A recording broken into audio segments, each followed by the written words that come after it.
Baiklah, di sini saya ingin menjelaskan materi kimia analitik, yaitu yaitu mengenai metode gravimetri.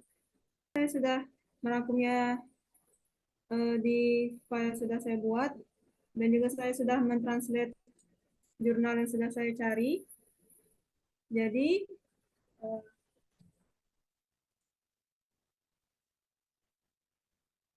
di sini langkah pertama saya menanyakan ke ChatGPT dan saya mencari jurnal yang saya maksud. Terus ChatGPT memberikan saya saran jurnal dan saya memilih jurnal mengenai metode titrasi kompleksometri gravimetri untuk menentukan fraksi massa asam etilen diamin tetrasetat garam di natrium dihidrat dalam materi referensi bersertifikat kandidat. Jadi permasalahan di jurnal di sini yang saya cari yaitu di bagian hasil dan pembahasan awal jurnal tersebut dijelaskan bahwa metode gravimetri klasik untuk menentukan kemunian oksida logam jarang atau La2O3 sangat sensitif terhadap pengotor dan kehilangan massa selama tahap presipitasi, pencucian, dan konversi senyawa. Karena itu, akurasi hasil bisa bias jika tidak dilakukan koreksi terhadap pengotor dan kehilangan massa. Ini muncul pada paragraf ketiga dan 4 pada bagian introduction atau penjelasan awal. Nah, di sini bahwa referensi tersertifikasi digunakan dalam penilaian kebenaran dan kalibrasi metode analisis kimia. Dan oleh karena itu, penting untuk menyebarluaskan ketelusuran metrologi sebagian besar hasil pengukuran dalam kimia ke sistem satuan internasional atau SI.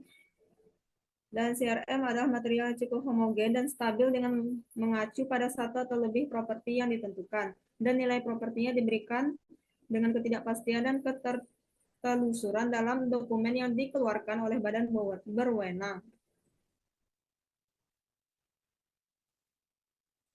Dan di sini jawaban atau solusi yang didapat yaitu terdapat pada jurnal yang sudah saya cari eh,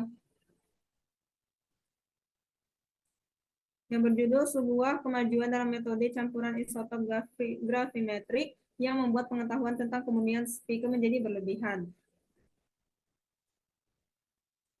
Jadi di sini dijelaskan metode ini menggabungkan spektrometri massa dan kromatografi ion sehingga penentuan rasio isotop absolut tidak memerlukan lagi kemunian spike.